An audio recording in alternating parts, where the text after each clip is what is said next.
Bienvenidos a un episodio más desde la Meseta de Leng, este lugar místico, mágico, donde pueden sacar sus frustraciones y hablar de cosas que a nadie le importan un carajo.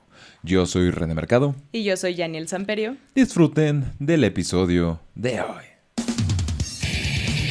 Filosofía, videojuegos, cine y cosas darks. Aquí, en la Meseta de Leng. Todo lo que querías escuchar, como no lo querías escuchar.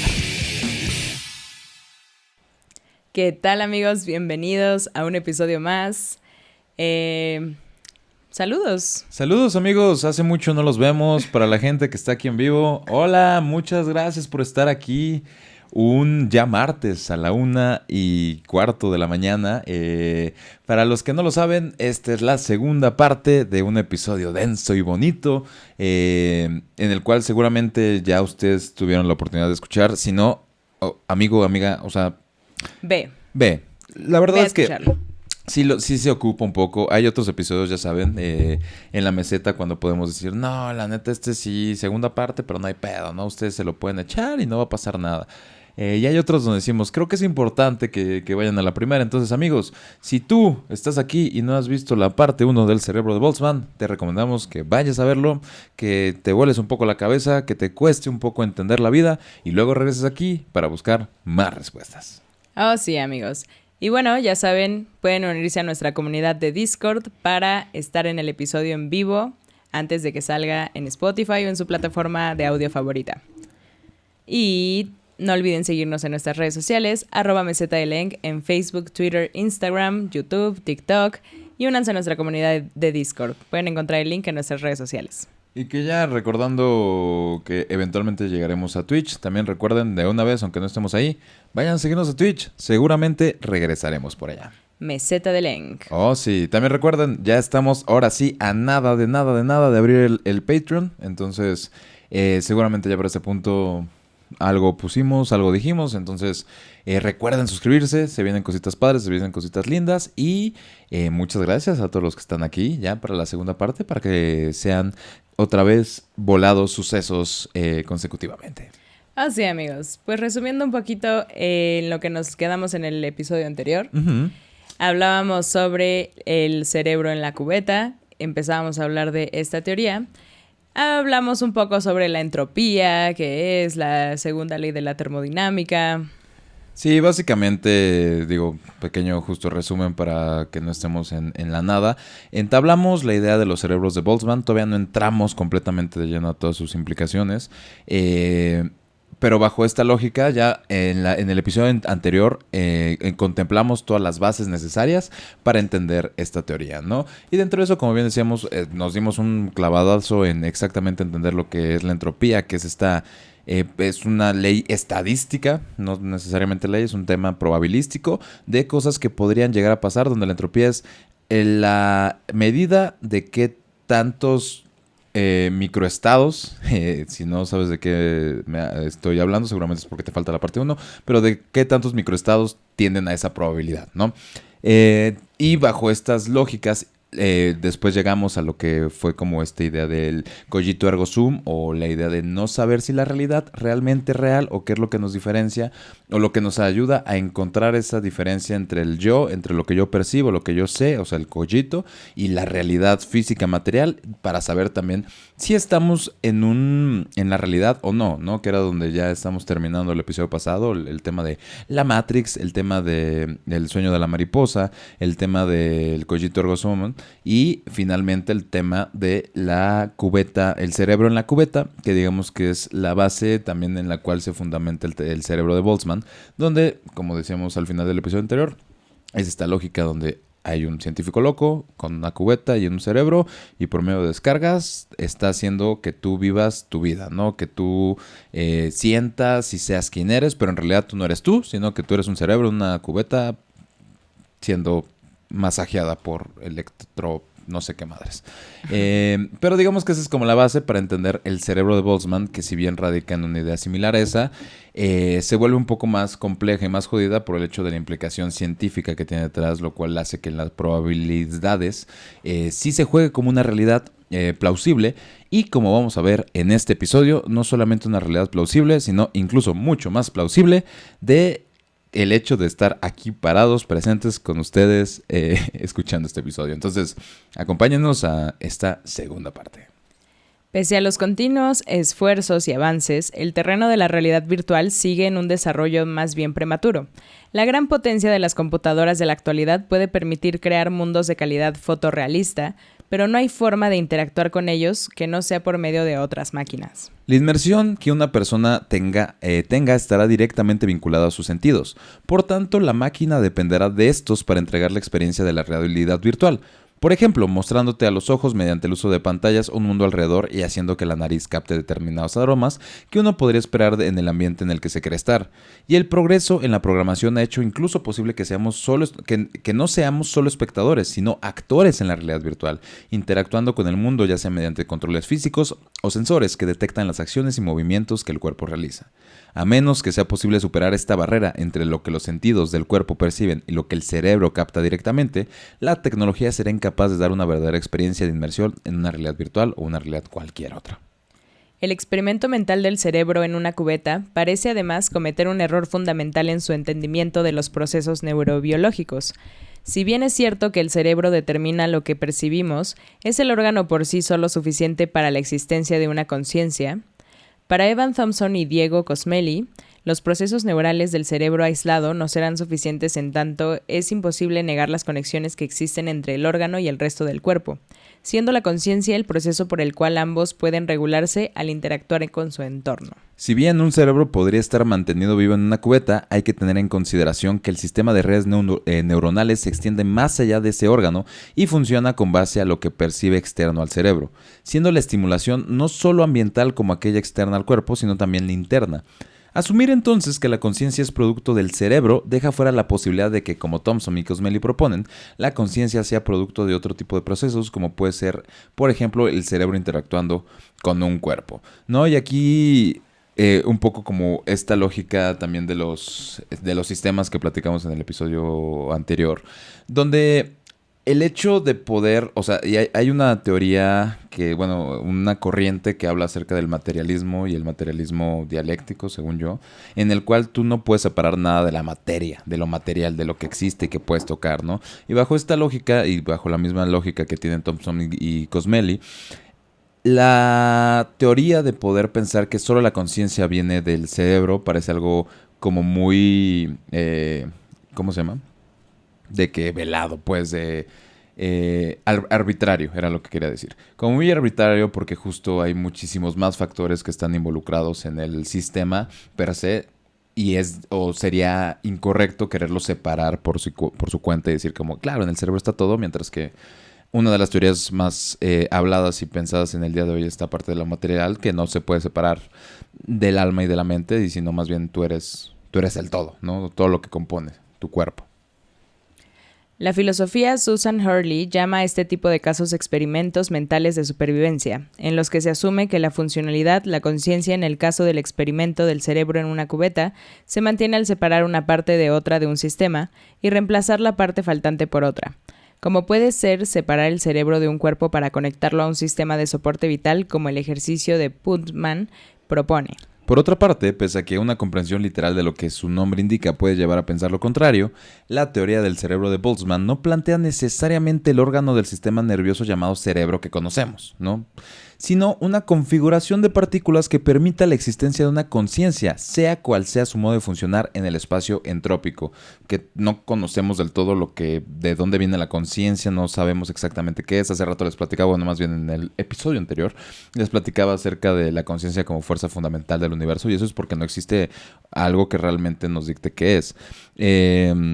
Bajo esta lógica, se me fue un poco lo que quería decir. Claro, nada más eso, o sea, bajo la lógica de que no estaríamos pensando necesariamente en un cerebro tal cual como lo pensamos hoy en día, y porque esa es la única forma en la que tenemos para tangibilizar esta idea de la conciencia, ¿no? Un cerebro flotando en el espacio, pero realmente como no entendemos del todo de dónde viene la conciencia, realmente podría ser cualquier cosa, cualquier número de configuraciones en este espacio entrópico, en este caldo, que haga que se genere la conciencia y por tanto la conciencia de tú que estás escuchando esto en tu caso o yo que estoy grabando esto en mi caso, ¿no?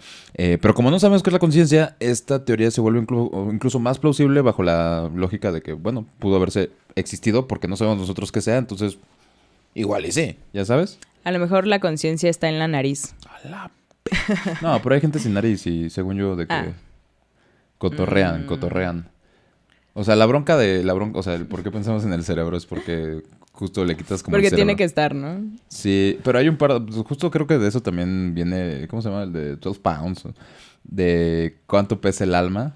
Ah, ya. Que según yo, no sé si me estoy confundiendo entre una y la otra, pero algo había escuchado que o sea, como la suma de los órganos que son necesarios para vivir son como los 12 gramos o como lo que creen que es el alma. No sé, güey. Hay como una teoría y ahí sí no sé nada, pero creo que radica bajo esa premisa de dónde está la conciencia. De hecho, hay artículos científicos hoy en día que habla del microbioma acerca de que probablemente la conciencia puede estar más bien dentro de tu pancita, en el microbioma, y de hecho tiene que ver con el libro que decía hace rato de En mí habitan multitudes, o yo contengo multitudes, se llamaba, por cierto.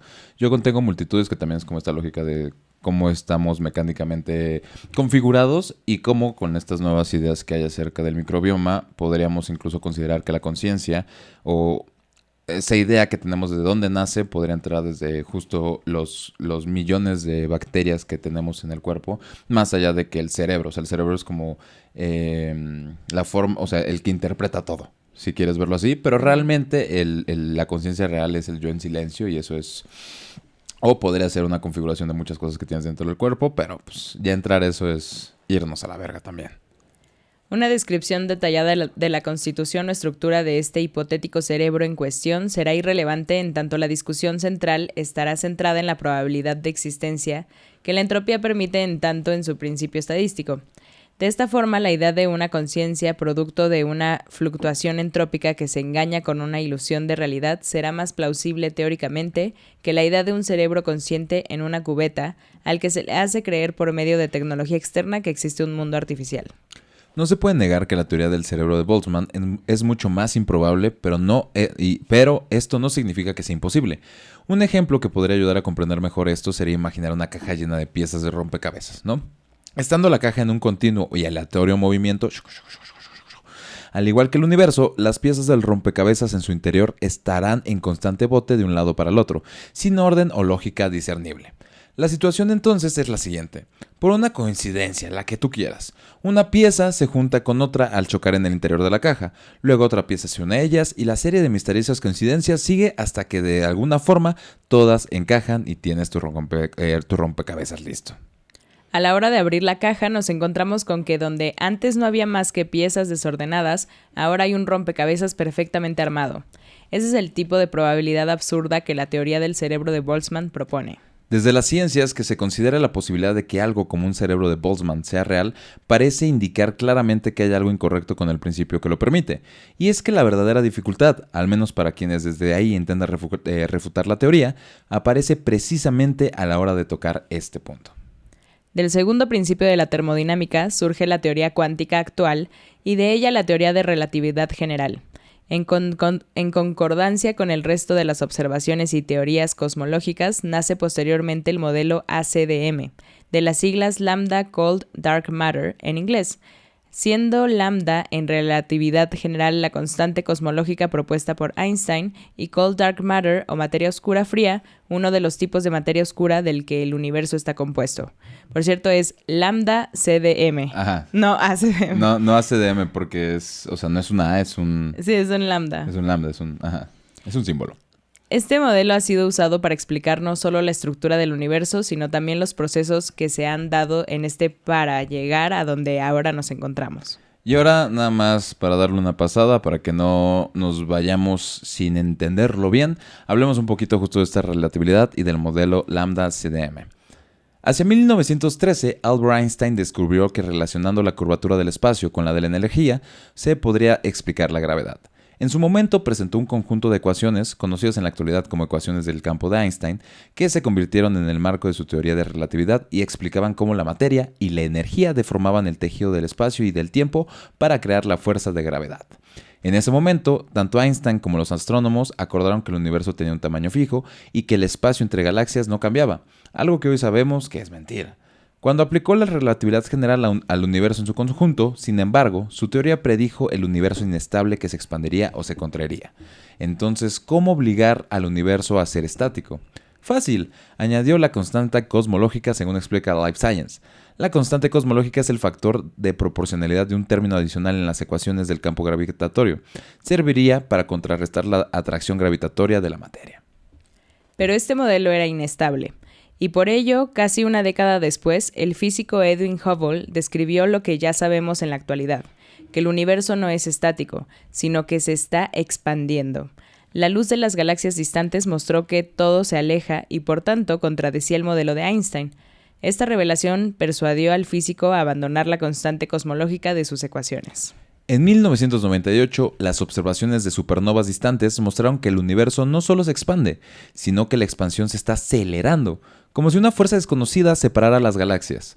Los físicos llamaron entonces a este fenómeno enigmático la energía oscura, una forma de energía que estaría presente en todo el espacio, produciendo una presión que es la que tiende a acelerar la expansión del universo, resultando en una fuerza gravitacional repulsiva que aportaría prácticamente el 70% de la masa energía total del universo. Lo que hablamos hace rato, el vacío, la aceleración, ya saben, ¿no? En el episodio pasado. Es una constante que aún no se entiende y desentrañarla es uno de los principales rompecabezas de la física moderna. Lo más irónico de todo es que al descubrirla se volvió a introducir a esta constante cosmológica que había sido olvidada. En el modelo estándar actual de la cosmología, la que ya les dijimos, lambda CDM, la constante cosmológica es intercambiable con la energía oscura. Se trata de un modelo fenomenológico estupendo que, sin embargo, no puede explicarse en la actualidad. Se cree que esta constante cosmológica representa lo que los físicos llaman energía de vacío. La teoría del campo cuántico afirma que incluso en un vacío de espacio que se encuentra completamente vacío, las partículas virtuales aparecen y desaparecen creando energía. Una idea que podría parecer absurda si no fuera porque se ha observado experimentalmente. Sin embargo, el problema surge cuando los físicos intentan calcular su contribución a la constante cosmológica. Entonces el resultado difiere, formando la mayor discrepancia entre teoría y experimento en toda la historia de la física. Como es lógico, la disparidad ha causado que algunos físicos duden de las ecuaciones de gravedad originales de Einstein, y algunos incluso han sugerido modelos alternativos, pero la teoría de la relatividad general tiene muchas evidencias frente a estos nuevos enfoques que han sido descartados. Sin embargo, alguien parece estar por la labor de desentrañar este misterio. Lucas Lombrizier, profesor asistente de física teórica de la Universidad de Ginebra, en Suiza, que ha introducido una nueva forma de evaluar las ecuaciones de la gravedad de Einstein con el fin de encontrar un valor para la constante cosmológica que coincida estrechamente con su valor observado. En otras palabras, ahora hay un nuevo enfoque. Y cito, el mecanismo que propongo no modifica las ecuaciones. Explico, solo agrega una ecuación adicional sobre ellas. La constante gravitacional que se usó por primera vez en las leyes de la gravedad de Isaac Newton, a su vez una parte esencial de las ecuaciones de campo de Einstein, describe la magnitud de la fuerza gravitacional entre los objetos y se considera una de las constantes fundamentales de la física que no ha cambiado jamás, desde el comienzo del universo. Sin embargo, en la modificación de la relatividad general de Lombrizier puede cambiar. Y en esta teoría nueva, la constante permanece igual dentro de nuestro universo observable, pero podría variar más allá. Sugiere un escenario con infinidad de multiversos donde podrían existir parches del universo invisibles para nosotros que tendrían valores diferentes para las constantes fundamentales. Y bueno, en todo esto hay buenas noticias. Esta variación de la gravedad le dio a Lombrizier una ecuación adicional que relaciona la constante cosmológica con la suma promedio de la materia a través del espacio-tiempo. Después de que contabilizó la masa estimada de todas las galaxias, estrellas y materia oscura del universo, pudo resolver esta nueva ecuación para obtener un nuevo valor para la constante cosmológica, una que está muy de acuerdo con las observaciones.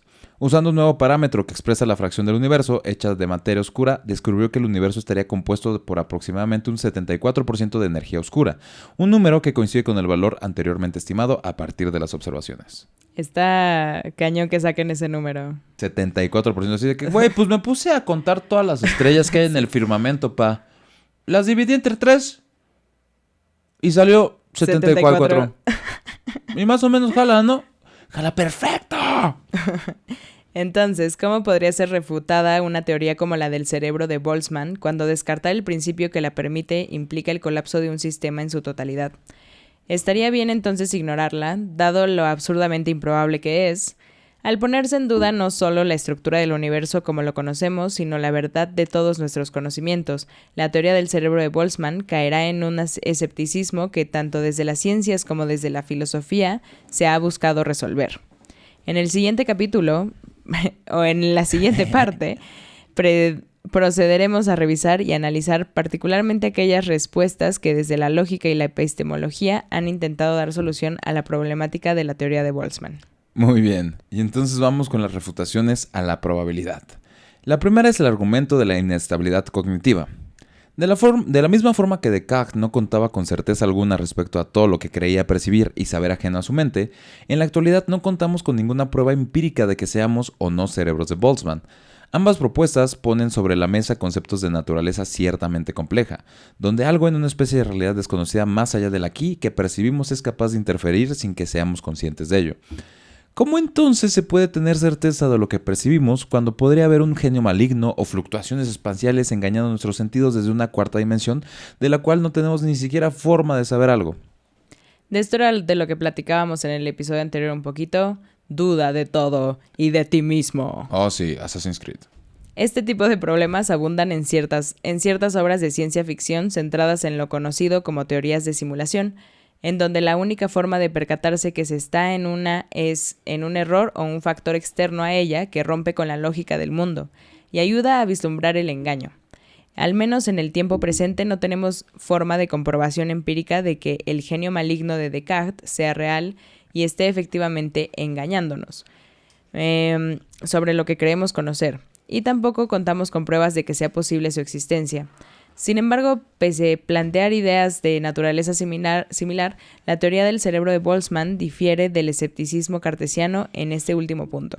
Mientras que el genio maligno es una idea especulativa, como se explicó antes, antes la teoría del cerebro de Boltzmann, es una posibilidad probabilística que la teoría actual de las ciencias avala. ¿Podemos confirmar si realmente somos un cerebro producto de una fluctuación espacial que imagina lo que pensamos como real? La respuesta a esta pregunta, al igual que con el genio maligno de Descartes, también parecería ser no. Pero descartar toda esperanza sin antes analizar bien el problema frente a nosotros sería sin duda una decisión descuidada. Mientras que una gran cantidad de argumentos han sido elaborados buscando negar la probabilidad de que los cerebros de Boltzmann existan, para Sean Carroll, este asunto podrá pasar a segundo plano incluso sin tocar el segundo principio de la termodinámica, en tanto la teoría del cerebro de Boltzmann podrá ser refutada con lo que la teoría en sí misma propone en primer lugar. Entonces, siguiendo lo que ésta explica, nos encontramos con un universo en un estado de alta entropía donde son posibles fluctuaciones de partículas ocasionalmente, ¿no? Recuerden que el universo de alta entropía es este caldito, ¿no? Las fluctuaciones más comunes tenderían a ser pequeñas, con niveles mínimos de organización, mientras las fluctuaciones capaces de niveles de organización más complejos serían mucho más infrecuentes. Ahora bien, siguiendo lo que el segundo principio de la termodinámica y la teoría indican, siempre que transcurra el tiempo suficiente, un cerebro de Boltzmann puede llegar a existir de una fluctuación aleatoria. O sea, incluso si nosotros no somos parte de este cerebro, puede existir fuera de nosotros, ¿no? Eso. Si la única condición necesaria es tiempo en un espacio de alta entropía, incluso sería plausible afirmar que podría llegar a existir más de un cerebro de Boltzmann, aunque eso tuviera como consecuencia que las probabilidades disminuyeran más. Mucho más todavía si consideramos que los cerebros de Boltzmann no son solo conciencias que imaginan un mundo con el cual interactuar. Bueno amigos, después de regresar de estrellitas o algo por el estilo, proseguimos con... Bueno, mucho más todavía si consideramos que los cerebros de Boltzmann no solo son conciencias que imaginan un mundo con el cual interactuar, sino que también poseen recuerdos de tiempos pasados tanto del mundo externo a su conciencia como el de los propios pensamientos. Sin embargo, en este punto se abre una nueva interrogante. ¿Por qué los cerebros de Boltzmann contarían con pensamientos ajenos al mundo inmediato que creerían percibir en primer lugar? Sí entendemos, ¿no? O sea, ¿por qué cerebros que no tienen nada que ver con la vida en la Tierra pensarían en la vida en la Tierra, ¿no? Claro. Que, bueno, recordando un poco también, pasamos en el episodio anterior por la caverna de Platón. Entonces es como, ¿por qué ellos podrían imaginar algo que no conocen? Porque hay un tercero. Ah, sí, pero bueno, todavía dentro de la caverna. Ah, bueno, o sea, sí. O sea, lo complejo de eso es que, por ejemplo, en la palabra de Platón sí hay un tercero que es el que los vela, ¿no? El que les da como este atisbo de lo real. Mientras que en el término del cerebro de Boltzmann es de que, güey, ¿por qué verga? O sea, te imaginarías el SAT, güey. O sea, ¿por qué te harías eso, bro? ¿Por qué imaginarías Sí. al América, güey? Con no sé cuántos títulos. O sea, no tiene sentido, güey. ¿Estás de acuerdo? O sea, ¿por qué pensarías en eso? O sea, creo que también nos lleva a esto de si Dios existe, ¿por qué es malo, no? O cosas así, o por qué hace cosas malas, por qué deja que las cosas malas pasen. Sí, las paradojas con dioses, o sea, o bueno, como con un dios consciente, siempre tienen como esa lógica. Y sí, viene dentro de ese terreno inexplicable de... Es que doesn't make sense. De hecho, hablando de Dios, ya ahorita más adelante para entablar la fucked up de todo este asunto, vamos a hablar de la teoría teológica. Entonces, de hecho, va por ahí, va un poco por ahí. Los límites de lo que la teoría permite son difusos en tanto prácticamente cualquier cosa puede ser permitida, sin importar su complejidad, si lo único necesario para que la fluctuación correcta suceda es tiempo. Un cerebro de Boltzmann que posea recuerdos pasados es una estructura mucho menos probable que uno que solo piensa en un tiempo presente, pero no por ello es imposible que ocurra. Sin embargo, la incongruencia de la teoría aparecerá precisamente al considerar este aspecto de ella.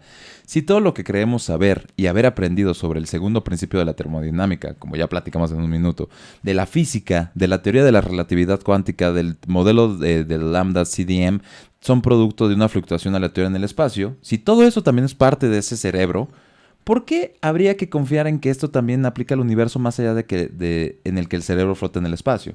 O sea, si es un cerebro que también se inventó las leyes físicas, ¿por qué habríamos de confiar en eso? Claro. ¿No? Sí. Por una casualidad atómica, una entidad capaz de poseer conciencia se formó en un universo de partículas completamente dispersas y mezcladas entre sí. Esta entidad no solo imagina un cosmos completo a su alrededor, sino que también es capaz de comprender las leyes y principios que parecen regirlo. Y luego resulta que dicha entidad duda de sus conocimientos, porque estos permiten que exista la probabilidad de que sea en realidad un cerebro flotando por un universo de alta entropía. Cualquiera que creyera ser un cerebro de Boltzmann se encontraría con consecuencias autodestructivas, porque aceptar ser uno implica directamente no tener argumentos para creer ser un cerebro de Boltzmann. Y cito, en concreto, es abrumadoramente probable que todo lo que creemos saber sobre las leyes de la física y el modelo cosmológico que hemos construido que predice que es probable que seamos fluctuaciones aleatorias, ha fluctuado aleatoriamente a nuestras cabezas. Desde luego, no hay ninguna razón para confiar en que nuestros conocimientos sean exactos o en que hayamos deducido correctamente las predicciones de este modelo cosmológico, dice Carroll. Resultará, pues, imposible sostener la creencia de que los cerebros de Boltzmann existen y simultáneamente tener una justificación para llegar a esa conclusión. Para Carroll, antes de aceptar o rechazar la teoría, lo que ésta plantea tendrá que ser evaluada no en contraste con otras teorías, sino en lo que en sí misma implica. Si resulta que la teoría es coherente en sí misma, entonces pasará a estudiarse si es válida o no con el resto de las teorías contingentes a ellas, ya que por el contrario, si la teoría falla en hacerlo, avanzar al siguiente paso sería, en el mejor de los casos, un esfuerzo fútil. Carroll reconocerá la probabilidad de que los cerebros de Boltzmann existan, pero para él refutar la teoría no se tratará de negar esto, sino de la credibilidad que puedan tener. De esta forma, aunque el segundo principio de la termodinámica permita contemplar una posible realidad en la que todo esto es producto de una fluctuación entrópica, el modelo cosmológico resultante será incongruente para cualquier consideración seria que se quiera hacer, por más que pudiese encontrarse valor reflexivo en un análisis posterior que acepte o que refute su validez. Carroll razona que si estos cerebros pueden aparecer a partir de una fluctuación, entonces deben de vivir en un futuro lejano, pues el universo necesita de un tiempo casi infinito para generar algo así. Por tanto, como el universo sostiene solo 13.800 millones, más o menos, o 14.000 millones de años de edad, no le puede haber dado tiempo a generar cerebros de Boltzmann y nosotros, por tanto, no somos ese tipo de ente. Si nosotros fuéramos verdaderamente este tipo de cerebros en un universo viejo, entonces nuestras percepciones estarían completamente aturdidas, pues lo que vemos y medimos es un universo de 13.000, 14.000 millones de años de edad. Y cito, no tenemos razones para pensar que nuestra memoria del pasado sea precisa. El asunto, según Carroll, no es que la existencia de estos observadores esté descartada por nuestros datos, sino que las teorías que lo predicen son cognitivamente inestables. Es decir, no pueden ser simultáneamente verdaderas y creíbles de un modo justificado. A esta paradoja la denomina inestabilidad cognitiva, que es la incapacidad de confiar en nuestros propios procesos de razonamiento y de memoria. Y esto es precisamente suficiente para descartar estos universos y los modelos cosmológicos que los producen. Así, por ejemplo, si en las teorías sobre la materia oscura esta cambia de intensidad e incluso signo en el tiempo, puede ocurrir que el universo frene su expansión y colapse sobre sí mismo. En este caso no habrá tiempo de que se formen cerebros de Boltzmann. Por el otro lado, si la energía oscura permite la expansión eterna, entonces sí se formarán estos cerebros al cabo de un tiempo, a partir de fluctuaciones si se espera lo suficiente. Pero saber si el universo fluctúa y en qué medida depende de las particularidades de una teoría cuántica de la gravedad de la que todavía carecemos. Si estas fluctuaciones están muy restringidas, la aparición de cerebros de Boltzmann puede que no se diera incluso en una expansión eterna. Ahora, para algunos, la inestabilidad cognitiva de la teoría del cerebro de Boltzmann no resulta suficiente para su completo rechazo. El argumento de Carroll se centra en el grado de credibilidad que se otorga a una probabilidad, pero la idea de no otorgarle credibilidad a teorías cognitivamente inestables es diferente a otorgarles una credibilidad muy baja, que es lo que parece suceder cuando el mismo Carroll reconoce que la posibilidad de que los cerebros de Boltzmann existan sigue ahí. Matthew Korsen será especialmente crítico al respecto, al considerar que este razonamiento por sí solo no será suficiente ni para rechazar ni para darle un bajo grado de credibilidad a esta teoría. La conclusión a la que Korsen llegará es que descartar de forma arbitraria una consideración sería de una hipótesis solo porque ésta resulta inestable cognitivamente y será un error en un tanto el grado de credibilidad. Pese a poder estar correlacionado con la inestabilidad cognitiva, es una propiedad distinta de una teoría. Y esto sería la primera que a mí la primera vez que lo leí, la neta, así como que dije, what the fuck, no, pues entonces nada. Uh-huh. ¿Sabes? Como que lógicamente, o sea, es un ejercicio lógico muy cagado porque tiene mucho sentido como para desvalidarlo, ¿no? O sea, esta parte donde dices, es que si tú piensas que eres un cerebro de Boltzmann, no tienes justificación para creer que eres un cerebro de Boltzmann, por la simple lógica que no termina de cuajar, no termina de tener sentido o se reduce a una paradoja el hecho de ¿cómo se llama? De pensarnos como fuera de este mundo cuando realmente estamos validados y validamos el mismo cerebro de Boltzmann bajo lo que entendemos de este mundo. Y si es una invención de un cerebro, entonces, o sea, es un chile, ¿sabes? Y bajo esa lógica entiendo y me parece formidable como esta idea de, ok, sí, lógicamente es extraño, pero no tendríamos que descartarlo completamente. Y también de nuevo ahorita vamos a ver por qué, porque hay un par más de características y de condicionantes que están jugando. Pero bueno, esa es como la primera teoría o la primera forma de refutarlo. Bueno, pues tenemos el argumento de la inferencia bayesiana. Una de las razones por las que la teoría del cerebro de Boltzmann es considerada problemática es el contraste de las probabilidades entre el universo como lo conocemos y lo que la teoría señala. La vida y la evolución de la especie humana sin duda pueden ser vistas como un milagro biológico, pero desde el punto de vista cosmológico las probabilidades parecen ser aún más extremas. Pese a que en la actualidad se sabe que de la existencia de varios planetas con las condiciones adecuadas para llegar a albergar vida inteligente, seguimos siendo la única forma de vida conocida en el universo. El principal argumento a favor de la teoría del cerebro de Boltzmann se centrará precisamente en este punto. Resulta más probable la idea de que todo el universo sea producto de una única conciencia creada por una fluctuación entrópica que la idea de que, coincidencia tras coincidencia, el universo como lo conocemos llegará a formarse permitiendo el desarrollo de formas de vida consciente. Y aquí es una parte muy fucked up de todo el proceso porque era lo que yo decía desde el episodio 1, no, creo que fue hacia el final, no me acuerdo si fue al inicio, en donde realmente lo jodido no es pensar en el cerebro de Boltzmann como una probabilidad y pensarlo como de que es lejana porque, güey, qué chingados con un cerebro. Lo más complejo o donde se vuelve loco todo esto es cuando nos ponemos a pensar que el cerebro de Boltzmann, por pura probabilidad, es infinitamente más plausible que el universo en el que estamos parados.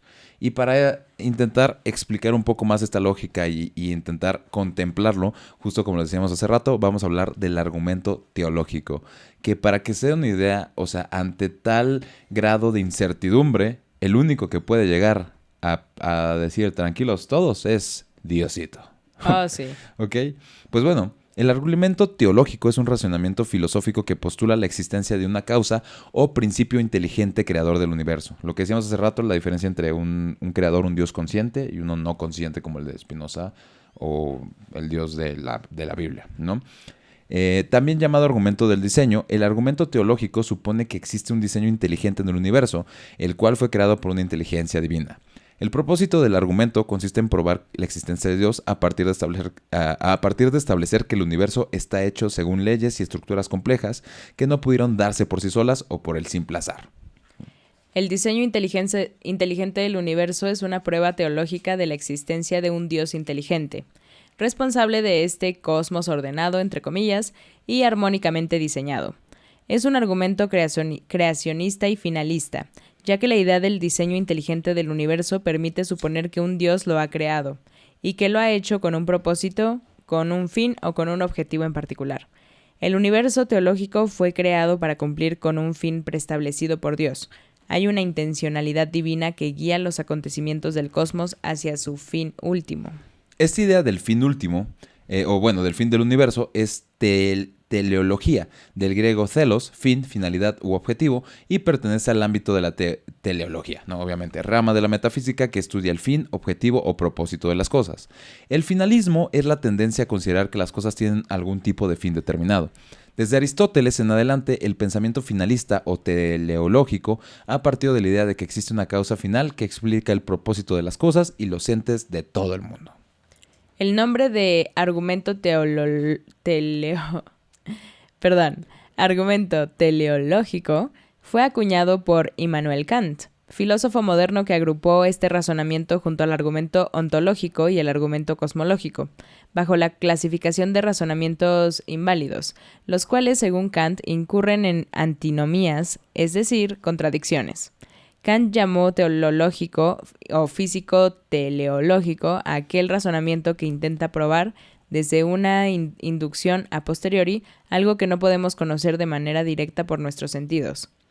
O sea, la existencia de un diseño inteligente del universo, creado por un Dios inteligente y todopoderoso. Las primeras versiones del argumento teleológico se remontan a los orígenes de la filosofía. En el diálogo Timeo, Platón narra el mito de Demiurgo, creador del universo, a partir de las ideas o arquetipos eternos y trascendentes. Aristóteles diseñó la teleología como rama específica de la metafísica encargada de estudiar el fin de todas las cosas. Posteriormente, en la Edad Media, el argumento teleológico formó parte de aquellos razonamientos de la teología natural, elaborados para probar racionalmente la existencia de Dios. Tomás de Aquino fue su principal desarrollador. Durante la modernidad, Newton y Leibniz elaboraron sus propias formulaciones acerca del argumento teleológico.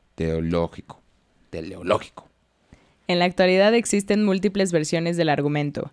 Algunas continúan conservando su constante teológica, es decir, afirman la existencia de Dios como diseñador inteligente del universo, y otras se concentran en demostrar solo el diseño inteligente, tras el aparente caos del mundo. Se intenta afirmar que existe una estructura cósmica donde los cambios y movimientos del universo se organizan según un orden inteligente. Más allá de la filosofía y de la teleología, el argumento teleológico tiene implicaciones en la física, la cosmología, la biología y la epigenética. Los postulados teleológicos son parte de discusiones actuales acerca de cómo se explica la evolución y la coevolución, la complejidad irreductible de las estructuras naturales, tanto a nivel micro como a macro de la naturaleza y en el universo. Bueno, pues principales razonamientos a favor del argumento teleológico. Principio de complejidad irreductible. Se basa en la idea de que el funcionamiento del universo resulta tan complejo y matemáticamente ordenado que no puede suponerse que haya dado por casualidad o sin un diseño inteligente. A partir de comprender la complejidad del universo, los seres vivos, el cuerpo humano, etc., se supone que una causa inteligente es necesaria para explicar la naturaleza. O sea, esto es, en resumen, estamos tan bien diseñados y todo funciona tan matemáticamente que pues cómo no va a haber algo que creó una mente inteligente que creó algo así. Sí, no solamente, sino también la parte ordenada de lo que platicamos hace rato de la entropía, que si bien no es eso, como bien entendimos en el primer episodio, digamos que se puede llegar a pensar como el desorden, como la naturaleza hacia el desorden y pensar, y era lo mismo que platicamos hace rato, de que, güey, está raro que estemos en un momento tan ordenado, en un lugar tan ordenado, porque pues el universo tiende a que no sea así. Entonces también radica en esta lógica de que todo está ordenado, tanto matemáticamente como lo dices, como espacialmente, materialmente, que es muy, muy, muy extraño que eso exista. O sea, es rarísimo, banda. O sea, es una probabilidad muy, muy baja desde ahí, desde el hecho de la entropía y de que las cosas existan. Y lo que dijimos hace rato de la autoorganización de la materia para generar cosas más complejas y más organizadas, que eso verdaderamente es un milagro mal pedo. Bueno, el segundo razonamiento a favor del argumento teleológico es la improbabilidad del azar. Esta se basa en establecer que el azar como principio explicativo es improbable. El azar no puede ser probado ni empírica ni científicamente, por lo tanto la explicación de que el orden cósmico que se da por medio, entre comillas, azar, es rechazada por el argumento teleológico. Decir que todo se genera por azar es lo mismo que decir que todo se genera por cualquier otra cosa, sin determinación racional ni científica, de manera que la idea del azar no es válida como explicación del universo, su movimiento y su estructura para los teleólogos. La educación del universo para la vida. Se basa en observar las complejas y específicas condiciones que deben darse en el universo para que se produzca el origen de la vida. Al observar las condiciones que hacen posibles que exista vida en la Tierra, existe este conjunto de variables únicas que hace que sea necesario pensar en un diseño inteligente o una intencionalidad inteligente que haya establecido estas complejas y especiales condiciones sin las cuales no sería posible la vida en el universo. La cuarta es la teleología de los seres vivos. Esta se basa en observar que los seres vivos tienden a nacer, crecer y desarrollarse para cumplir un fin. Toda forma de vida parece guiarse por un orden intrínseco que hace que cumplan sus funciones con arreglo a un fin determinado, lo cual posibilita su supervivencia y reproducción. Aristóteles, Tomás de Aquino e incluso Kant utilizaron este argumento para explicar la teleología en la naturaleza. Y por último, el principio antrópico. Se basa en considerar el universo que es como es para que surjan seres capaces de preguntarse por él. El principio antrópico, de antropos, humano, consiste en considerar que si existe un ser inteligente capaz de preguntarse por el orden del universo y comprenderlo bajo leyes racionales, entonces es necesario postular una inteligencia superior que haya establecido las condiciones racionales del universo, para que luego un ser racional pueda comprenderlo. Estas formas de vida consciente, individuos múltiples que experimentan la realidad de forma subjetiva mediante percepción propia, serán denominados entonces observadores ordinarios, de la misma forma en el que el experimento mental de Putnam del cerebro en una cubeta será un observador ordinario. En la teoría del cerebro de Boltzmann, los observadores ordinarios serán los individuos del mundo presente.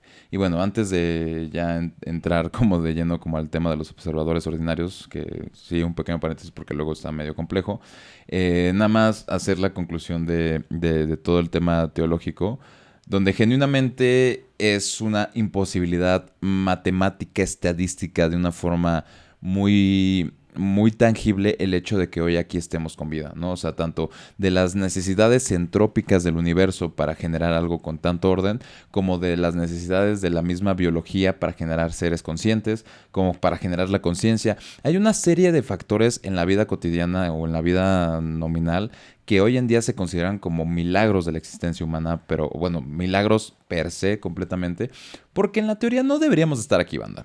O sea, es improbable, o sea, era súper mega, ultra mega, súper improbable que estuviéramos aquí. Ahora si le agregas la carrera que todos los pinches espermas tenemos que echarnos, güey, o sea, la probabilidad todavía sube infinitamente y eso ya es con la vida generada. Realmente las probabilidades de existencia para este punto son muy, muy, muy, muy, muy, muy pocas y por eso el argumento teológico en donde Descartes, incluso Kant, se meten de lleno es bajo esta premisa de que, güey, it's too much, o sea, es demasiadas coincidencias para estar aquí y lo que hoy en día ya en la modernidad podemos entablar con un proceso como o una teoría como la del cerebro de Boltzmann, que tiene una probabilidad muy alta, en estas épocas realmente más allá de pensar en las probabilidades, era así de como, no, güey, o sea, está tan cabrón que tiene que haber un Dios, tiene que haber un ser consciente que esté haciendo esto porque si no, no tiene sentido. O sea, no tiene sentido que estemos aquí, ¿sabes? Ujú. Y hasta ese punto era lo que decíamos, o sea, decíamos al principio de, el único que puede llegar a refutar eso es la teoría de Diosito, güey. O sea, con eso les decimos todo. Sí, la carta de Jesus. Tan, tan, tan, tan, tan. Oh, por Dios, Ra. Ahora sí que Deus ex machina. Güey, literalmente somos un Deus Ex Machina andando. Sí. No sé por qué mis profes de guión se ponían tan erizos cuando lo utilizaba. Somos solo prueba de ellos. Pero bueno, y ya para entrar ahora sí a esto de los observadores ordinarios y la diferencia entre o sea, los cerebros de Boltzmann y los observadores ordinarios, nada más porque es un poco más complejo ya verlo aquí mientras los vayamos explicando, pero entendamos que un cerebro de Boltzmann pues, es este ser, whatever cosa que existe en el espacio y que se imagina una vida de repente, y los observadores ordinarios seremos tú o yo en este momento, como viviendo el momento presente, por ponerlo de alguna forma, independientemente de que sepamos, o bueno, de que creamos o de que seamos o no un cerebro de Boltzmann, ¿ok? Pues bueno, estos observadores ordinarios son producto de billones de años de fenómenos tanto masivos como de pequeña escala, al menos en contraste con el enorme tamaño del resto del universo. Un fenómeno masivo podría ser, por ejemplo, la creación de la galaxia en donde se encuentra nuestro sistema solar, y algo a mucho menor escala, pero de igual e incluso quizás más relevancia, podría ser la formación del planeta Tierra con las condiciones adecuadas para que la vida nazca. Mientras que para la formación de observadores ordinarios es requerida una gran cantidad de coincidencias y su futuro es incierto en tanto las condiciones necesarias para su prolongación no están claras. Lo único que un cerebro de Boltzmann va a necesitar para proyectarte en cualquier realidad de alta entropía es tiempo. O sea, y esa es la diferencia tangible que decíamos. En una necesitas 1.000.000 de coincidencias y en el otro que el universo sea infinito. Ujú. Y ya. O sea, eso es lo único que ocupas. ¿Ven la diferencia de probabilidades? Ahí está. Al hacer una línea cronológica del universo en sí, nos encontraríamos con que los observadores ordinarios solo podrían ser hallados en un periodo ínfimo de tiempo en una zona determinada del cosmos, mientras que en el universo de alta entropía, un cerebro de Boltzmann podría producirse en cualquier instante y en cualquier rincón del universo. Con este tipo de lógica causal se llegaría a la conclusión de que los cerebros de Boltzmann son mucho más probables que los observadores ordinarios. Sin embargo, Don Nelson Page, conocido físico teórico y estudiante de Stephen Hawking, sostendrá que los observadores ordinarios podrían no ser tan poco comunes como esperaríamos por medio de una inferencia bayesiana, que esto tiene que ver con estadística y no lo entiendo bien, pero aquí intentamos entablar hacia dónde va. Comparando ambas teorías y tomando en cuenta factores cosmológicos como la velocidad de expansión del universo y el tiempo relativo de conciencia activa tanto de los observadores ordinarios como de los cerebros de Boltzmann, sus cálculos llegan a la conclusión de que el universo debe ser limitado tanto en tiempo como en espacio para evitar la existencia de demasiados cerebros de Boltzmann que hicieran a los observadores ordinarios infrecuentes o no habituales en comparación. O sea, y aquí lo que dice básicamente es que, pues bueno, si lo único que necesitas es tiempo y estás en un lugar de alta entropía con mucho tiempo infinito, significaría que habría naturalmente muchísimos más cerebros de Boltzmann, probabilísticamente hablando, que gente ordinaria existiendo, ¿saben? Incluso en el caso en el que los dos fueran reales, y ahorita vamos a eso. Oh, sí. Bueno, sin embargo, dadas las limitaciones del desarrollo cosmológico en el presente, aclara que este sería solo un primer paso para la comprensión de los problemas del modelo actual, ya que una teoría completa que explique el funcionamiento de todo el cosmos parece estar todavía lejos.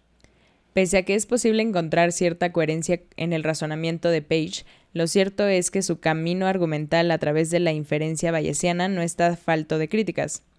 Extrapolando los datos empíricos que se utiliza, James Hartle y Mark Zrennicki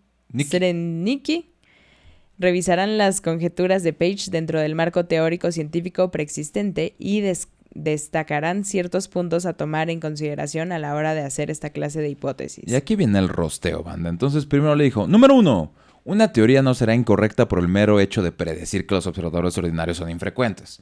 En el caso de que los cerebros de Boltzmann, en el caso de los cerebros de Boltzmann, que las probabilidades indiquen que estos sean más probables que los observadores ordinarios, no será suficiente ni para la aceptación, ni siquiera para la refutación de la teoría.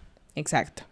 Número 2. Las teorías son verificadas usando la información con la que se cuenta como colectivo de observadores humanos, es decir, información de carácter empírico, y será irrelevante para este proceso lo que otros observadores puedan llegar a ver. Cuántos de ellos puedan existir y qué propiedades comparten o no con nosotros. Entran en el terreno de la especulación. Entrar en el terreno de la especulación, al menos en lo que a la teoría del cerebro de Boltzmann se refiere, será improductivo a la hora de tratar de refutarla. Número 3. Ninguna parte de la información con la que se cuenta debe ser descuidado en el proceso de evaluación de las teorías opuestas, a menos que pueda demostrarse que las probabilidades pertinentes son irrelevantes a ellas. Número 4. Tenemos información de que existimos en el universo, pero no evidencia de que hemos sido elegidos por algún proceso aleatorio.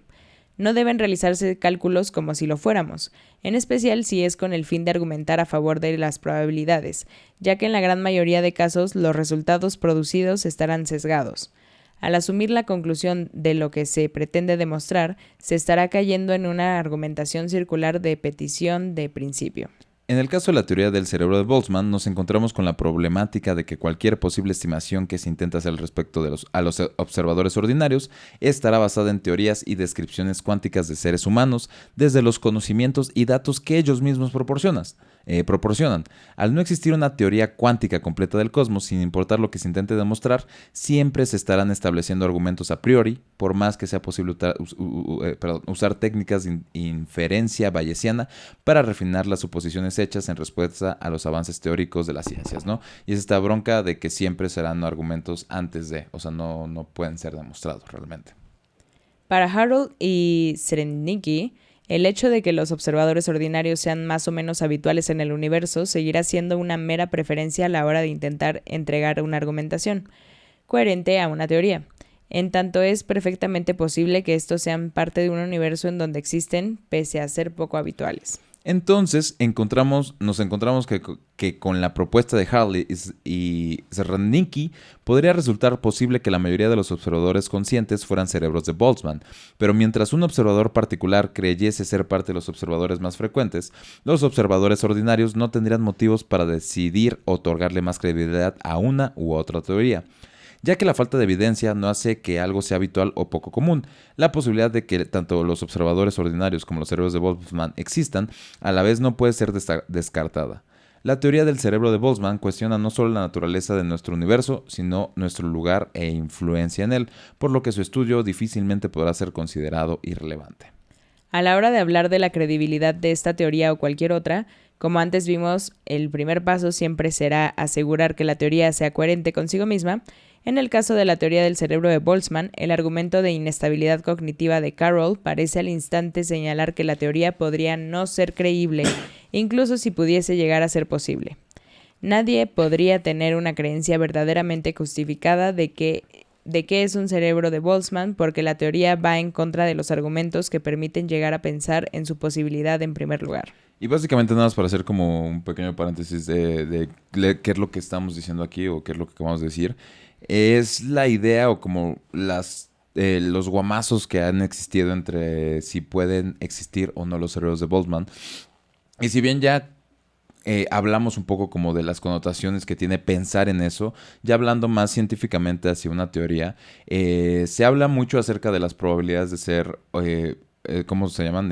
Observadores ordinarios y de poder ser cerebros de Boltzmann. Entonces, simplemente, o sea, creo que llega bien la conclusión cuando dicen de que realmente eso ya es una preferencia. O sea, no tenemos argumentos para poder dilucidar si somos o si no somos o si nosotros somos parte de los de los observadores frecuentes o dentro de los otros. Entonces, realmente nace dentro de una injustificación ¿cómo decirlo? Lógica, ¿no? O sea, es como una falacia lógica en realidad, más que científica de cierta forma. Y bajo esa lógica o bajo esa premisa, digamos que los cálculos pueden llegar a ser espurios, por más que utilicen como esta estadística bayesiana que como que te genera esta estadística de posibilidades hacia el cerebro, hacia volverte un cerebro de Boltzmann. Algo así, les digo, es un poco complejo, pero más o menos esa sería la lógica. ¿Va?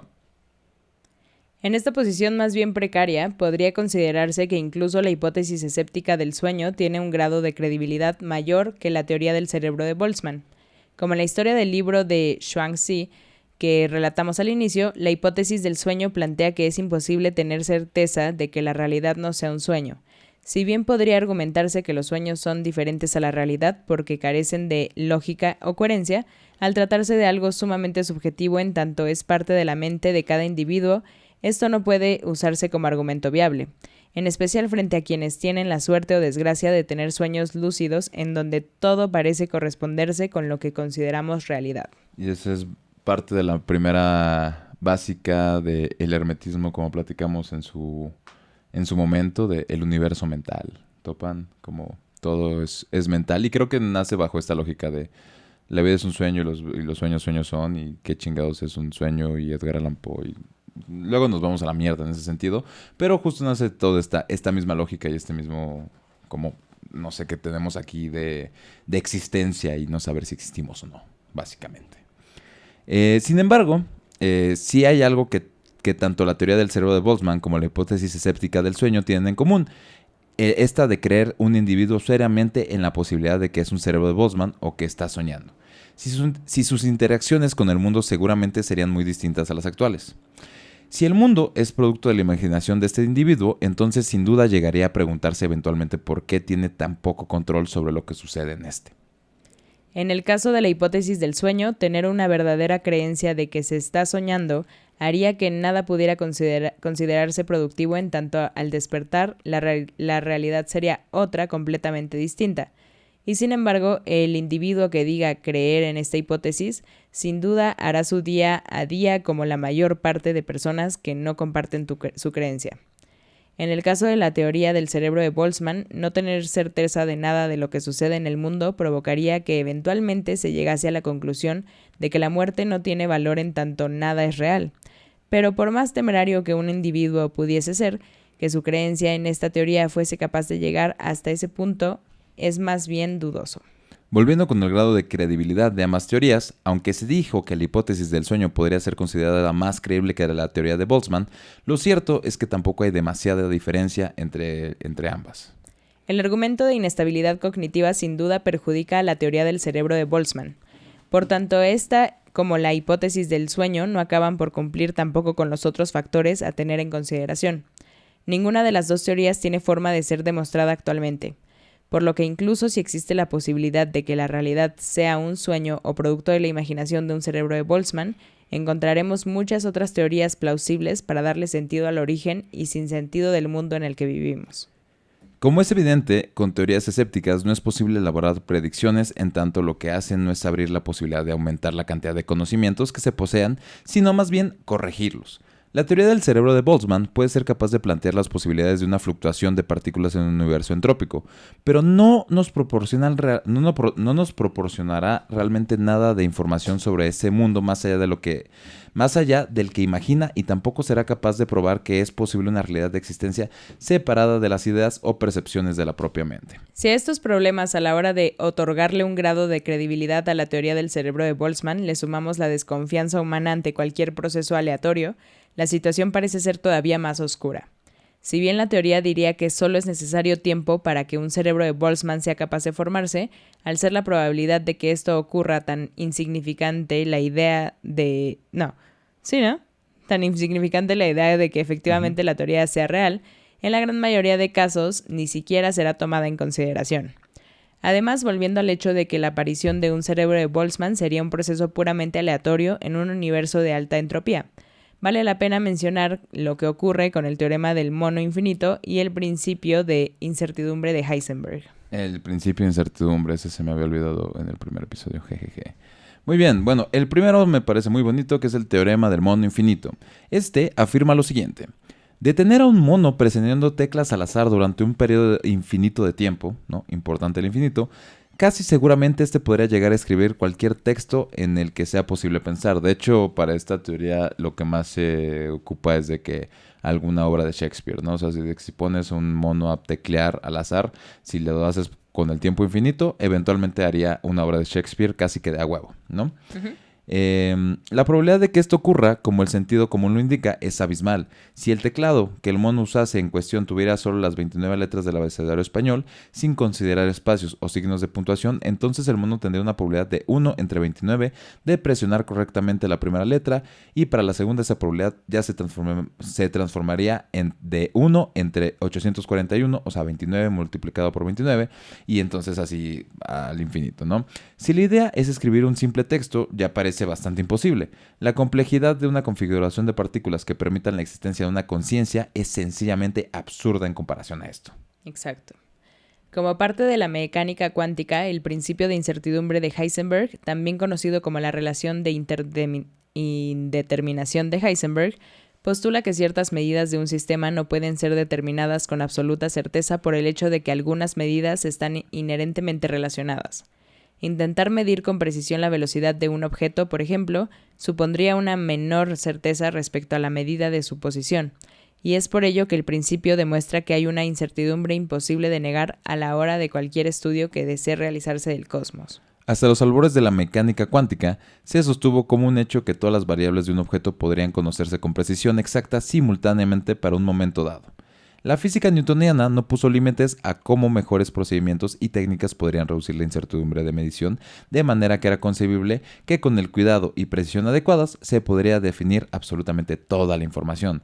Heisenberg hizo la audaz proposición de que hay un límite inferior a esta precisión, haciendo que nuestro conocimiento de una partícula sea inherentemente incierto, ¿no? Que es esta lógica de la física newtoniana, que es de que, güey, la conocemos perfecto y sabemos qué es lo que pasa y sabemos que si tenemos todos los valores, o sea, toda la información que existe en el universo, o sea, conocemos todos los valores físicos, más matemática, podríamos incluso explicar el futuro. Podríamos explicar todo lo que va a pasar porque pues todos estamos radicados bajo las leyes físicas, que es la misma lógica del universo determinista, en el cual no hay libertad real y realmente estamos determinados por algo que ya va a pasar. Y justo Heisenberg dice como, no, quizá no sea tan simple como eso, básicamente. Hagan sus matemáticas y díganos de qué trata el siguiente episodio de La Meseta de Leng. Oh, sí. Piensen en física y los movimientos de nuestra física para poder entender el futuro en un par de semanas. Si lo Pues, logran, se ganan algo. Sí, seguro ganarían un Nobel, además de nuestras felicitaciones. Sí. Pero bueno, hablemos de la probabilidad. La materia y los fotones son olas, lo que implica que se extienden a cierta distancia.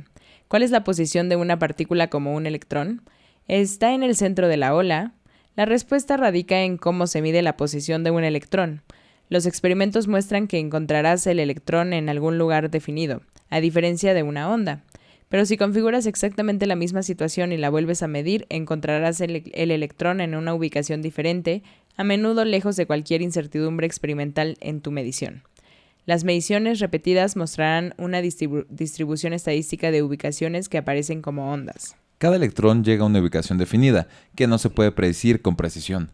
La distribución general mostrada en la parte inferior se puede predecir como la difracción de ondas que tiene la longitud de onda de Broglie de los electrones. Después de que Broglie propusieran la naturaleza ondulada de la materia, muchos físicos, entre ellos Schrödinger y Heisenberg, exploraron las consecuencias. Rápidamente surgió la idea de que, por su carácter de onda, la trayectoria y el destino de una partícula no pueden predecirse con precisión por cada partícula individualmente. Sin embargo, cada partícula va a un lugar definido. Después, y que de hecho aquí lo van a ver, hay según yo una figurita por aquí existiendo de cómo está funcionando el tema de las partículas aquí viviendo. Bueno, viendo esto, después de compilar suficientes datos, obtiene una distribución relacionada con la longitud de onda y el patrón de difracción de la partícula. Existe entonces cierta probabilidad de encontrar la partícula en una ubicación determinada y el patrón general se denomina distribución de probabilidad. Quienes desarrollaron la mecánica cuántica idearon ecuaciones que predijeron la distribución de probabilidad en diversas circunstancias. Es algo inquieto pensar que no se puede predecir exactamente a dónde irá una partícula individual, o incluso seguirla hasta su destino. Es decir, para la mayoría de la gente aceptar el principio de incertidumbre, porque en la física clásica la velocidad y la posición de un objeto se pueden calcular con certeza y precisión. Sin embargo, en la mecánica cuántica, la dualidad onda-partícula de los electrones no nos permite calcular con precisión tanto el momento como la posición porque la onda no está en una ubicación exacta, sino que se extiende por el espacio. Un, entre comillas, paquete de ondas se puede utilizar para demostrar cómo se puede calcular con precisión el impulso o la posición de una partícula, pero no ambas simultáneamente. Una acumulación de ondas de longitudes de onda variables se pueden combinar para crear una longitud de onda promedio a través de un patrón de interferencia. Esta longitud de onda promedio se llama el paquete de ondas. Cuantas más ondas se combinan en el paquete de ondas, más precisa se vuelve la posición de cada partícula y más incierto se vuelve el impulso, porque se agregan más longitudes de onda de momentos variables. Por el contrario, si queremos un impulso más preciso, agregaríamos menos longitudes de onda al paquete de ondas y entonces la posición se volvería más incierta. Por lo tanto, no hay una forma de encontrar simultáneamente tanto la posición como el impulso de una partícula. O sea, básicamente es esta idea donde si agregamos más y más partículas, entendiendo incluso esta idea de los macroestados, será mucho más fácil encontrar dónde está la partícula porque ya estamos determinando o estamos ayudándola a determinarla de una forma mucho más consciente al agregar las probabilidades en las cuales esta partícula se podría colapsar, ¿no? Y que estuviera ahí. Sin embargo, cuando les vamos quitando estas otras partículas, es más fácil entender cómo va a funcionar el impulso de esta materia por sí misma, pero es muy difícil determinar en qué posición va a estar porque no funciona así este principio de indeterminación que básicamente es mucho más complejo que eso y tiene que ver con esto de que las ondas se colapsan o las partículas se colapsan en algún punto y los spins, que no estamos ahorita para explicarlos realmente, pero entender cómo funciona esta idea de las partículas y que cómo no las entendemos y lo más acercado que tenemos es esto de agregarle partículas para poderlas medir, pero pues eso nos vela en otros lados. Al estar la teoría del cerebro de Boltzmann tan relacionada con la mecánica cuántica, el principio de incertidumbre de Heisenberg parece ser otro argumento en su contra que acabaría por descartar cualquier posible grado de credibilidad de la teoría que la teoría pudiese tener. Y con esto podríamos ya pasar a nuestras conclusiones del episodio, de los 2 episodios, un poco pasando por todos los lugares que justo yo lo platicaba con Jan cuando estábamos viendo este guión, ¿no? Es que puede ser algo muy corto o algo muy largo, ¿no?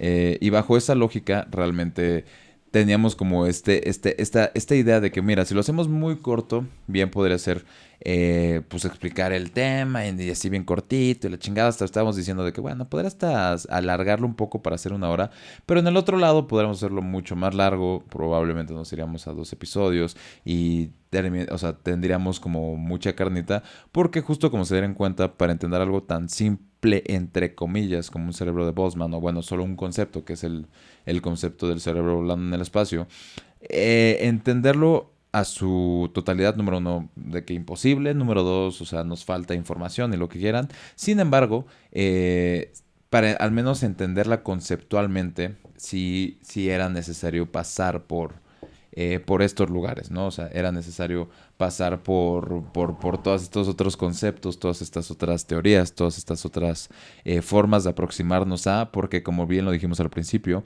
en la ciencia no existe algo como el vacío, o sea, todo está interconectado, hay una conectividad en general en todo y para entender algo así, pues bueno, hay que hacer las conexiones y creo que fue un poco lo que estuvimos haciendo en este episodio. También dejamos de lado un par de cosas. De hecho, solamente para la gente que estuvo aquí en el en vivo se quedaron para un poquito de contenido exclusivo, que no de esas hasta la grabamos, que era de... no, obviamente no. Pero como contenido exclusivo de las diferentes formas de muerte del universo a partir de si los universos eran finitos, infinitos, planos o qué sé yo. Y que todavía hubo varias cosas que quedaron afuera, porque justo dijimos, mira, está chido, pero ya quizás sería demasiado, ¿no? Pasamos un poco por todas estas teorías para justo intentar llegar a ciertas conclusiones y también, pues bueno, ustedes que vayan llegando a estas conclusiones para que nos digan también qué opinan, ¿no? Así es. Uh-huh. Pues bueno, la posibilidad de que todo el universo que conocemos sea una ilusión es una idea interesante y aterradora a la vez.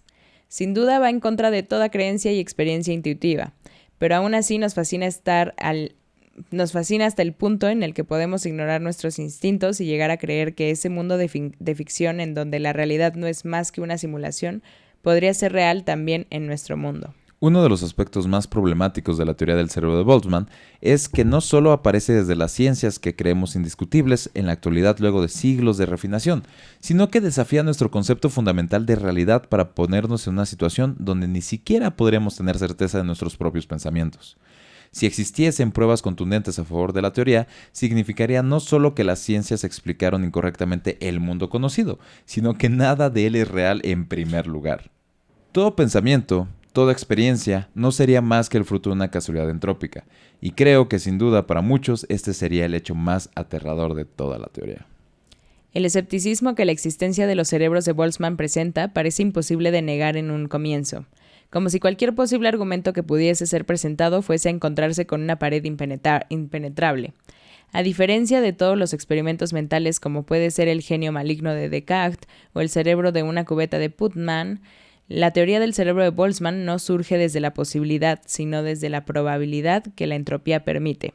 Y este hecho solo hace más desastrosas sus consecuencias de ser considerada válida. Y entonces, ¿qué nos queda?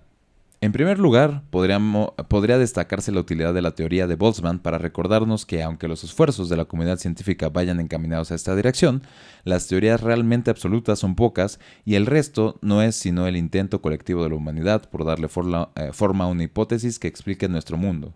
Saber cómo enfrentar a un problema de este tipo no solo demuestra la fortaleza de nuestras teorías, sino que también expone las múltiples herramientas que podemos usar para ello. En la actualidad se puede evidenciar fácilmente cómo cada rama del conocimiento está separada del resto, pero son oportunidades como estas las que nos recuerdan que ninguna está realmente aislada y el trabajo conjunto siempre será una opción. Si las ramas del conocimiento están separadas entre sí, en primer lugar, es porque precisamente cada una tendrá algo que ofrecer distinto al resto. Y no hay duda de que las diferentes combinaciones que esto permite podría dar paso a grandes cambios de hacerse correctamente las cosas. Refutar la teoría del cerebro de Boltzmann implica para las ciencias no solo una victoria contra el escepticismo, sino también una prueba de que cualquier problema, sin importar lo complejo que parezca, debe de tener una solución. Para la filosofía, este tipo de problemas no son solo un desafío que enfrentar, sino también la oportunidad de colaborar con algo tan lejano que puede parecer a veces como son las ciencias básicas. Las humanidades y ellas sin duda tienen mucho que ganar trabajando en conjunto cuando sea pertinente, en especial cuando cada día seguimos descubriendo algo nuevo o planteando una posibilidad que antes no había sido considerada. Y así, los cerebros de Boltzmann vuelven a hacer su aparición.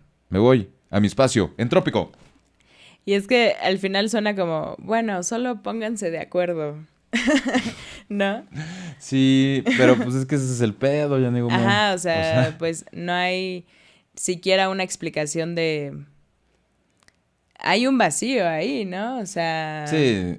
De por qué nuestra existencia, por qué esta coincidencia, o llámenlo como quieran, pero esta singularidad de que existamos. Sí, y es lo chistoso, y también por eso al principio platicábamos un poco de entender las ciencias no como un algo inamovible, sino como algo con genuinamente mucho movimiento, ¿sabes?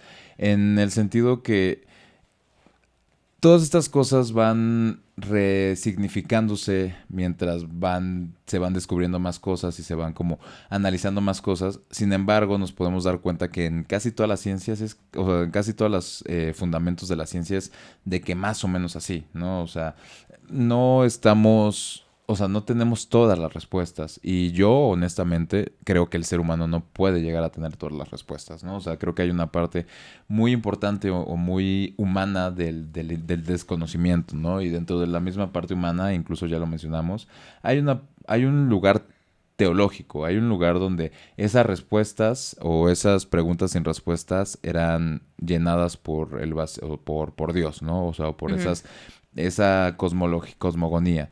Mientras que cuando cambia Dios y empieza a ver como mucho más ciencia de por medio y empieza a ver como toda esta lógica occidental contemporánea con relación a entender más y saber más, también es muy cagado porque entre más estuvimos descubriendo, de repente volteamos al espacio y nos dimos cuenta que ¿cuánto era? El 74% de lo que conocemos del universo.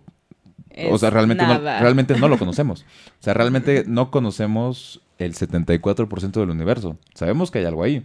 Ajá. O sea, bueno, no es nada. Es algo que simplemente decidimos nombrar como materia oscura. Exacto. Sabemos que hay algo ahí, pero no tenemos ni puta idea. Entonces, nos damos cuenta que igual como seres humanos, encontrar ese 100%, ese origen, eso es muy complicado. Yo soy de la idea un poco taoísta de la vida, o sea, de que el Tao no no tiene palabras para describirse, ¿sabes? O sea, no puedes describir la vida, no puedes describir como estos procesos infinitamente complejos y este tipo de desconocimientos infinitamente complejos y que jamás, yo creo, lograremos encontrar el origen así tal cual.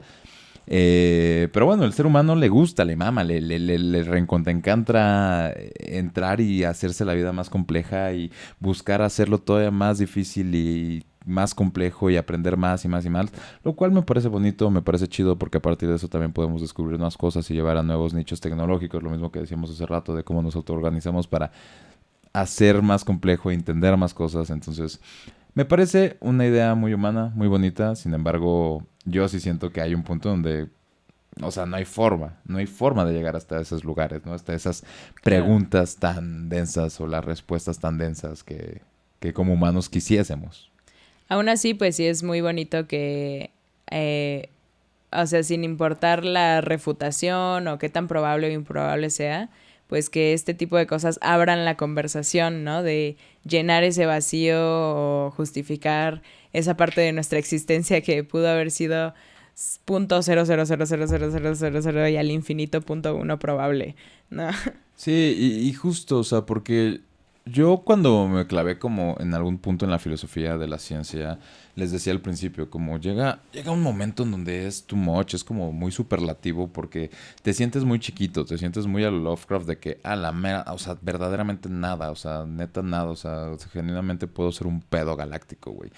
Sin embargo, bajo esta lógica y también entendiendo un poco esto de cómo funciona el universo, creo que hay una idea linda en saber cómo te cuentas una historia. Y creo que eso es lo que, a donde yo he llegado y a lo mejor lo que quiero entablar aquí, que es más allá de la realidad objetiva del universo y de lo que habita en él y cómo funcionan las cosas en él, creo que tiene mucha más validez el cómo te cuentas una historia. Digo, al final, las posibilidades de que se termine el mundo son un par, ¿no? O sea, los decía hace rato, ¿no? Puede ser el Big Bounce y una muerte sin fin de esta obstinada muerte, como diría Gorostiza. Y es algo muy poético y es algo muy lindo en donde pues, simplemente vives y mueres y vives y mueres. O somos una probabilidad de la nada y es un chispazo de conciencia entre dos mares de gran nada. En cualquiera de los dos casos, o sea, la probabilidad de que sea cualquiera de esas funciona, como la probabilidad de que seas un cerebro de Boltzmann o una persona ordinaria viviendo tu vida y cenando taquitos.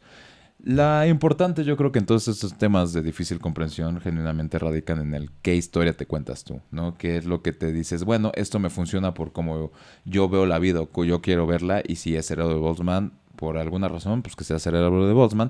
Y si a mi abuelita le funciona creer en Diosito, pues que crea en Diosito, ¿sabes? Al Ujú. final son formas de intentar explicar ese algo más que simplemente se nos escapa, ¿sabes? Así es.